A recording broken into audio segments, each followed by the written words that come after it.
না না না, কাঁদে না সোনা মা, আমার আমার সোনারটা কাঁদে না। হ্যাঁ, ও সোনা, কাঁদে না, কাঁদে না। মনে হয় সামলাতে পারবো না ওকে। এই অরুণাটাই বা কোথায় গেল আবার? একটু থামো মা, আমি এক্ষুনি আসছি।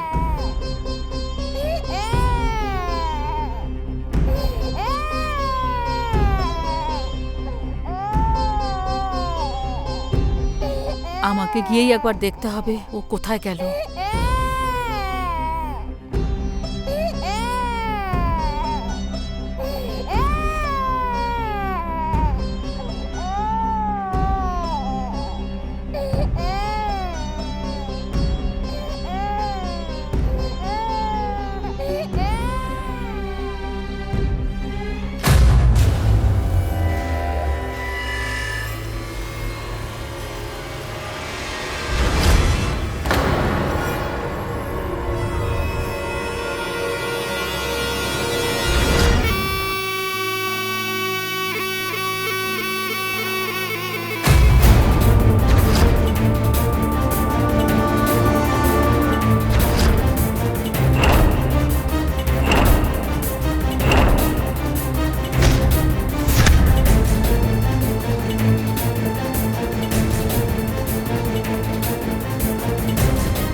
এই রুমে পা দেওয়ার সাহস তোমার কি করে হলো? মা, ইতি কাঁদছিল, সেই জন্য।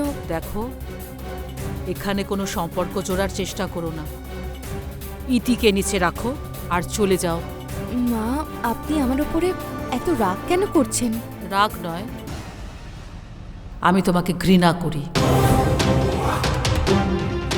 এই বাড়িতে তোমার ছায়া যবে থেকে পড়েছে, সবকিছু শেষ হতে বসেছে। সাপের মতো সবাইকে ছোবল মারছ। এই বাড়ির খুশিতে গ্রহণ লেগে গেছে। আমার জীবন থেকে শুভরাজ চলে গেল, পবিত্রার খুশি শেষ হয়ে গেল, আর আজকে তার জীবন বিপদে। কিন্তু মা, এই সব কিছুর জন্য আমি দায়ী নই। শুভরাজ চলে যাওয়ার পরে আমার জীবনও তো নষ্ট হয়ে গেছে। আমিও তো একই যন্ত্রণা ভোগ করছি। আমিও তো এই বাড়ির একজন বউ। এই বাড়ির খুশি কেড়ে নিয়ে আপনার মনে হচ্ছে আমি খুশিতে আছি? আমি তোমাকে বৌমা বলে মানি না।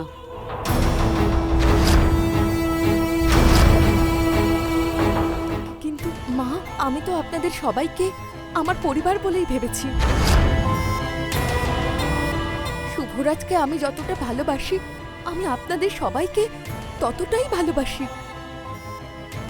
আপনারা আমাকে কেন নিজের বলে মেনে নিতে পারছেন না?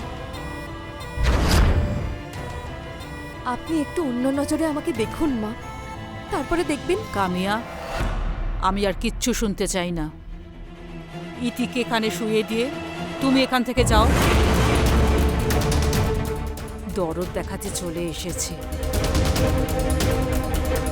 এই ঘরেতে একদম পা রাখার চেষ্টা করবে না তুমি।